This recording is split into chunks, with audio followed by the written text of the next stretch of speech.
The most important thing, I think, is that so many people, thoughtful people, they think about the problems facing the world today, and there are many, many problems. And then people just feel helpless. What can I do? I'm one person. And I think the most important thing, the most important message is to try and help everybody to understand that every single day we make an impact on the world. You actually can't live through a day without making an impact on the world. And we all have a choice as to what sort of impact we're going to make each day. And so with the wonders of modern communication, the internet, the fact that people are getting information so quickly all around the world, these little things that we do can spread until there's first hundreds, then thousands, then millions of people all doing little things and really making big change in the world. First of all, chimpanzees teach us humility, because although we're certainly a unique primate, we have language, we can teach about things that aren't present, we can talk about the past, plan for the distant future, we can discuss an idea so it grows, and that's something, as far as we know, no other animal can do. They have wonderful communication, but they don't have this ability to communicate in the way we do with our human languages.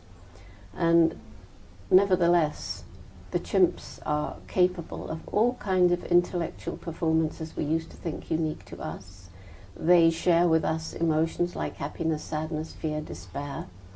And I think that perhaps more than any other living creature, they've helped us to understand that we humans are not the only beings on the planet with personalities, minds and feelings. And that gives us a new respect for the chimps, but also the other amazing animals with whom we share the world. And so they teach us that we are part of the animal kingdom, not separated from it. Okay. And because we have this ability to communicate the way we do, first of all, we've dominated the natural world, but now it's time that we took stock and realized that we must be better stewards than we have been for the sake of unborn generations. I think what we have is a human heart capable of compassion. And I'm afraid that what seems to have happened today is that this extraordinary brain we have an amazing brain up here, taken us to the moon, and it's created this electronic communication, the wonders of modern medicine, and yet at the same time it's created weapons of mass destruction. And how is it that such a very clever creature can be actually sitting back and watching the destruction of our home? We've only got planet Earth. As far as we know, there are no people just like us on another planet, and even if there are, we don't know how to get there. So it's really time that we pull ourselves together.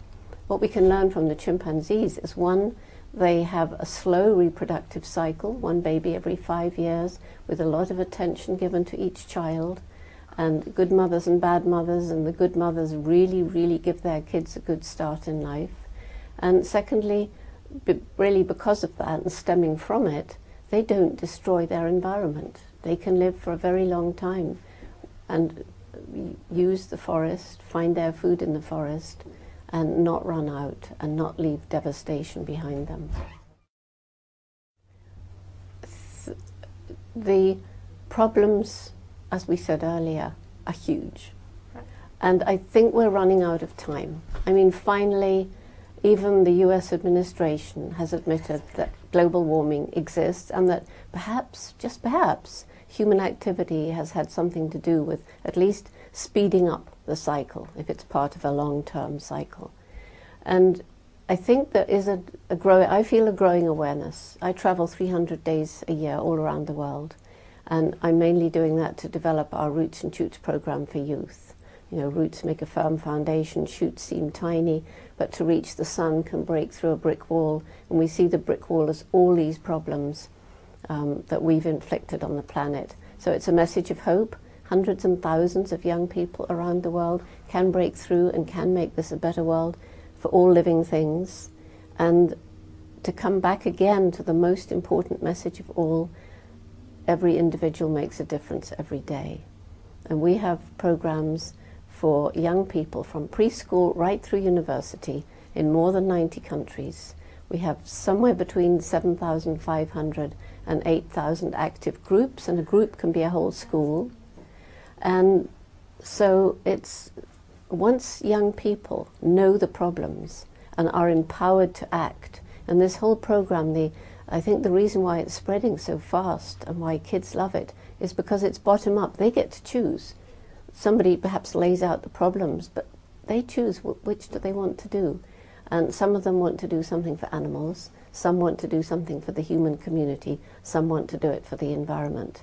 And as long as the group chooses 3 of these projects and works on all of them, they share what they've learned, they share what they're doing, they share their fears, they share their hopes, and it's now being shared all around the world. We're working on a very interactive website. So this is my hope for the future. And repeat, we are running out of time, but we haven't got there yet.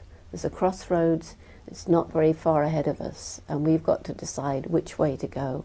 But if we can get a critical mass of youth who realize that this life is about more than simply material goods, then I think that we really will be in time to change direction and start healing the planet and really healing our own spirits. Because when you live in a materialistic society, it is crushing to the spirit. And I think that's why many of these so bad decisions are being made. And people are not thinking of the future, their children, their grandchildren. They're thinking of the next shareholders meeting, and they're making decisions based on that.